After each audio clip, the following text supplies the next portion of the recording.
එක තීරයක් දැන් උඹලට මතකයි මේ print කියන එක මොන හරි දෙයක් ප්‍රතිදානය කරගන්න print මතකයිනේ දැන් කෝඩ් එක ලිව්වහම තේරෙන්න ඕනේ print කරන්න ඕන variable එක නම් print එක ඇතුලේ variable එක මොකක් හරි එක නමක් නම් උඩුකම ඇතුලේ ඒ සින්ක් එක දැන් උඹලා දන්නවා හරි ලියා ගන්න මෙහෙම Python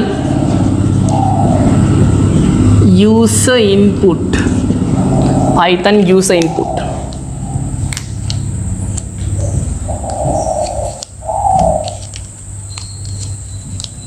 right හරිම ලේසි මතක තියාගනින් මේ තියෙන කට්ටක් පාඩම් කරගනින් කරන්නම දෙයක් නැහැ හරි පළවෙනි ක්‍රමේ input ඔන්න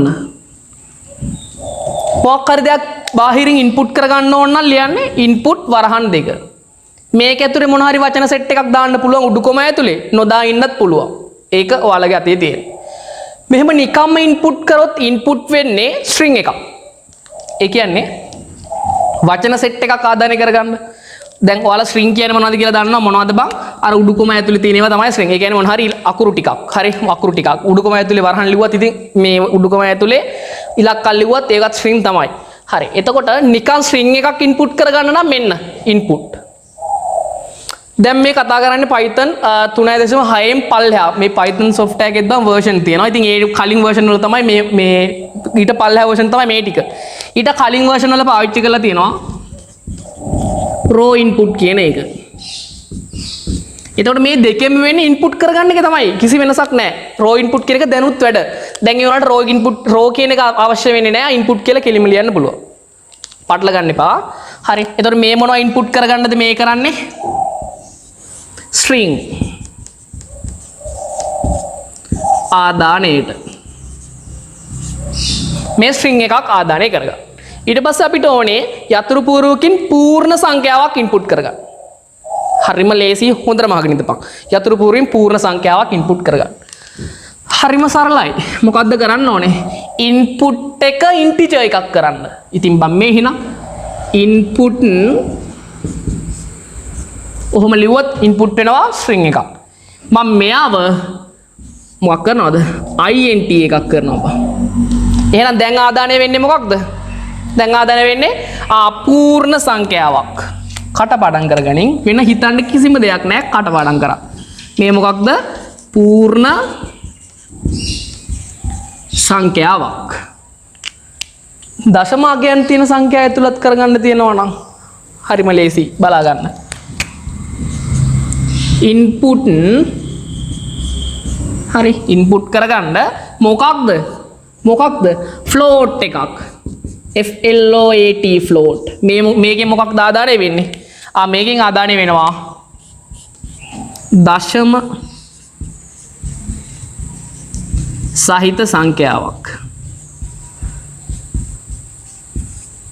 right එතකොට කට්ට පාඩම් කරගනින් හරි එතකොට ඔයාලා පොතේ දීලා තියෙන පොතත් ඔන්න බලා ගනින් මේක 2.7න් උඩ version එක හරි එතකොට version මේවා මතක තියාගන්න ඕනේ නැහැ version මතක තියාගන්න එහෙම ඕනේ නැහැ නිකන් දැනුමට කියන්නේ 2.7න් පල්ලෙහා තිබ්බ version වල තමයි මෙන්න මේ raw input කියන එක පාවිච්චි කරේ එතනින් පල්ලෙහා තියෙන ඒ වගේ ඉතින් උඩ ළඟදී ආපු version වල raw කියන එක පාවිච්චි කරන්න ඕන කමක් නැහැ අපිට නිකම්ම input කියලා ගන්න පුළුවන් හරි එතකොට නිකම් input කියන එක දැන් වැඩ raw කියලා දැම්මත් කමක් නැහැ දැන් වැඩ එතකොට string එකක් විතරක් ආදානය කරගන්න නම් නිකම්ම input වරහන් දෙක වහුවා ඊට පස්සේ පූර්ණ සංඛ්‍යාවක් input කරගන්න නම් int input ඔච්චරයි දශම සංඛ්‍යාවක් ඇතුළත් කරගන්න ඕන නම් float input මෙන්න scene එක එතකොට මෙන්න මේ වරහන් ශ්‍රිතය අනිවාර්යෙන්ම ඕනේ මේ වරහන් ඕනේ අනිවාර්යෙන් ඕනේ හරි එතකොට මේක මේ විදිහට මතක තියාගන්න වෙන කිසිම විකල්පයක් නැහැ.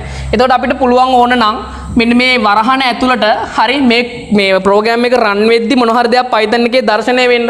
දැන් අර හිතන්නකෝ ඉන්පුට් කරගන්න තියෙන සංඛ්‍යාවක්. එහෙනම් අපිට පුළුවන් මෙන්න මේ ඇතුළේ තියෙන වරහනේ උඩුකමා දාලා ලියන්න මොකක්ද?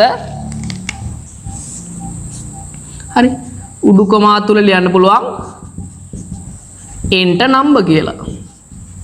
ඕක ඉතින් හැම එකකටම පොදු කොහොමද ඉතින් int එකක් නේ බං කොහොමද enter වෙන්නේ නම්බර් එකක් නේ සංඛ්‍යාවක් හරි enter සංඛ්‍යා මේක ඔප්ෂනල් මේක අත්‍යවශ්‍ය නැහැ මේක අත්‍යවශ්‍ය නෑ බං. හරිද?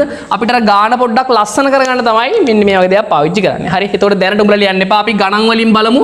ඔය වරහන් ඇතුළට දාන වචන මොනවද සෙට් වෙයිද? ඒව කතන්දර ටික. උඹලා ලියාගන්නේ Python use input බාහිරින් ආදානයක් ගන්න මෙන්න මේ විදිහට හිතට ගනින් මේ ටික විතරක්. string එකක් input කර ගන්නවා නම් නිකම්ම input වරහන් දෙක. එහෙම නැත්නම් row input වරහන් දෙක එච්චරයි. ඊට පස්සේ පූර්ණ සංඛ්‍යාවක් ගන්නවා නම් int input අන්න වරහන් සික. ඊට පස්සේ float input scene ටික. හරි. මෙච්චරයි. හරිම පිළිවෙලට ලියාගනින් පට්ටම වටිනවා. දැන් ඒතර මතක තියාගන්න කරුණු දෙකයි. එකක් print එක මොකක් හරි දෙයක් ප්‍රතිදානය කරගන්න ඕන නම් print කියන keyword එක මොනවා හරි ආදානයක් බාහිරින් ගන්න ඕනේ නම් මෙන්න මේ ටික කට පාඩමේ තියෙන්න ඕනේ. ටක් ගාලා දාගන්න.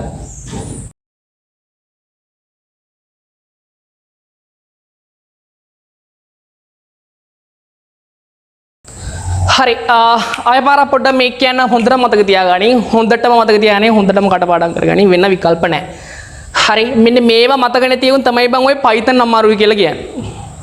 මොන හරි ප්‍රතිදානය කරගන්න ඕනේ print කියන එක මතක නැති උන් බාහිරින් සංඛ්‍යාවක් ගද්දී ඒක ගන්න ඕනේ මොකක්ද int input ඒ විදිහට කියලා මෙන්න මේවා මතක නැති උන් තමයි Python අමාරුයි කියලා කියන්නේ. නැත්තම් තර්ක කරන්න බැරි හැකියාව නැති උන් නෙමෙයි. හරි තර්ක කරන්න උඹලා ඕනේ කෙට්ට පුළුවන්. ඒ විදිහට ඔටෝ හැඩ ගැහෙනවා බං. Python පාඩමේ හැටි එකයි. හරි කරාට පස්සේ තේරුණා නම් ඇති ගොඩක් වෙලාවට. උඹලට තනියෙන් හදන්න නැති පදමට ඉස්සරහට ගණන් තියෙනවා. හරි Python අමාරු කියන උන්ට බැරි මේවා. ඉතින් දැන් උඹලා මේ ටික පුළුවන් කරගනින්. එතනින් එහාට ඔක්කොම ගොඩ. බොරුද කියලා බලපන්කෝ. හරි string එකක් ආදානය කර ගන්නවා නම් input වරහන් දෙක. හරි row input දෙකම පාවිච්චි කරන්න පුළුවන්. පූර්ණ සංඛ්‍යාවක් නම් int input. දශම සංඛ්‍යාවක් නම් float input. වරහන් දාන විදිහ ඉතින් ඒ හැඩ මතක තියාගන්න. වරහන් දෙකේ හරි වැහුවා. ඔච්චරයි. මේ ටික දැම්ම කටපාඩම් කරගන්න වෙන විකල්ප නැහැ. මේක කොහේ හරි දැන් Python පාඩම ඉවර වෙනකන්වත් අඩුම ළඟ තියෙන බිත්ති එක ගහගෙන ඉඳහන් එච්චරට වටිනවා. දිග්ගට හරහට මේක හැම ගානකටම ඕනේ. හැම ගානකටම ඕනේ.